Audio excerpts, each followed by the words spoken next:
Hello, welcome to my thought for the day. Today my thoughts have been very strange in my mind, but I will just share with you what I feel the Lord has given me today and hope and pray that in some way it will speak to you. My thoughts at this moment have turned to the fact that it is the season of Epiphany when we remember the visit of the wise men, the Magi. Some people call them the three kings, but the visitors, we don't know that there were three, there may have been more, whose visit is described in great detail in Matthew chapter 2.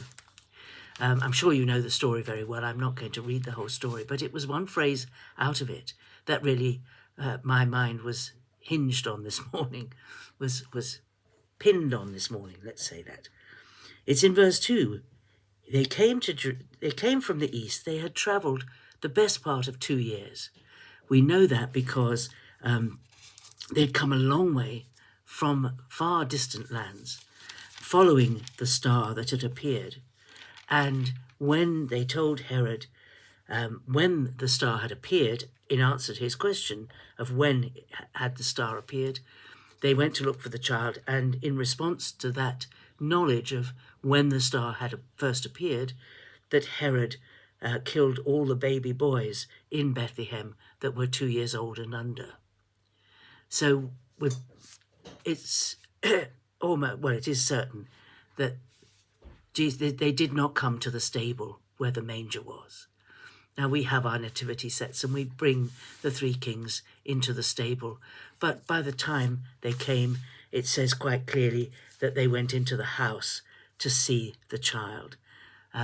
They didn't go into the stable. They went into the house. They didn't see the baby in swaddling clothes. They saw a 2-year-old child or a very young child.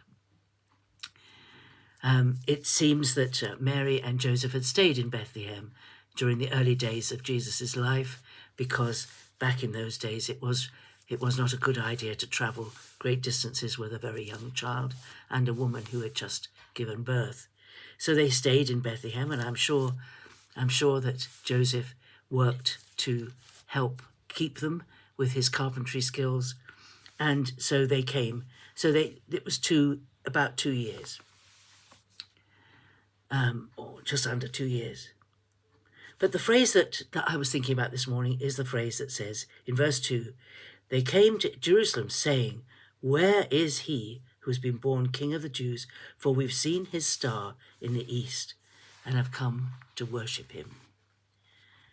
And I was thinking that we are a bit like the wise men.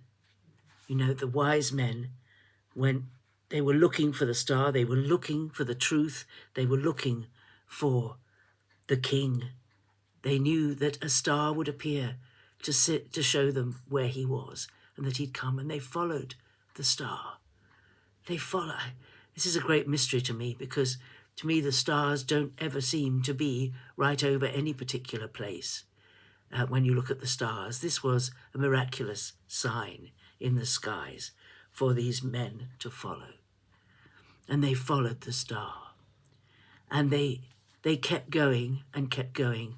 2 years is a long time to pursue one notion that we are going to see the one that is promised. We are going to see this sign. This is the sign. The star is the sign. We are following the star. And I was thinking, that took me to a verse in 2 Corinthians 4, verse 6, which says, "For it is God who said, 'Let light shine out of darkness,' who has shone in our hearts to give the light of the knowledge of the glory of God in the face of Christ." And in my thinking this morning, I was thinking, we are like the wise men. We have seen the light. God has revealed into our hearts the light of the knowledge of the glory of God in the face of Jesus. And the wise men journeyed a long time to get to the place when they would see his face. They would see him for themselves. And there is a sense in which I'm thinking today that we are like them in that we have seen the light and we are pursuing the light with everything that we have. And the journey, I don't know how long it will be for each of us, but there will come that moment when we will see Jesus face to face. We will see him for ourselves. And we pursue, like the wise men did, the light that has shone into our hearts. Maybe I'm being too fanciful, but that's how it felt as I was meditating this morning, that there is a sense in which we are like those men. We come, we're looking for Jesus. We come to Jesus and we come to him. And in a strange way, the more that we seek him, the brighter the light becomes. And we know more and more about him. And the light shines brighter in our hearts. And we come to him, giving him our all. Those wise men came bringing magnificent gifts. I'm sure if anyone had known what they were carrying, they might not have arrived. They might have been robbed on the way. But we bring to him everything that we've got. All the treasures that we've got, if we've got any treasure, all the lack of treasure that we have. Perhaps you think you've got nothing to offer him. That's okay. He can do a great deal with nothing. He doesn't need us to be clever or wonderful. What he needs us to do is to rely on his Holy Spirit. And then in a strange way, my thoughts this morning went from these thoughts about the star and about traveling and about walking to John 14, where Jesus said, I am the way. I am the way. And there's a strange sense in which the journey we're on is Jesus as well, as the arrival point and the light that shines on our way. Jesus himself is the way. And from thinking that, my thoughts turned to one of the strangest carols, I think, that we sing in England. I don't know if you know it. It's called Good King Wenceslas. It's nothing to do with Jesus, but it's about a 10th century king of Bohemia, which is now the Czech Republic, who is on a journey at Christmas time to go out in terrible winter weather to feed and warm a peasant. And his page goes with him. If you don't know the song, it's very English. You might not know it. Look it up.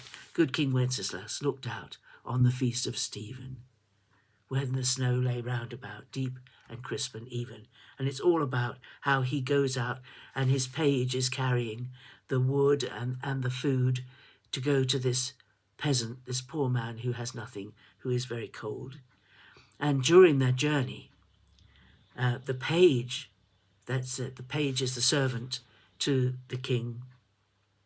He's about to give up in the struggle against the cold, and he can't get on, and he's going to give up. But he steps in the footsteps, deep in the snow, of his master.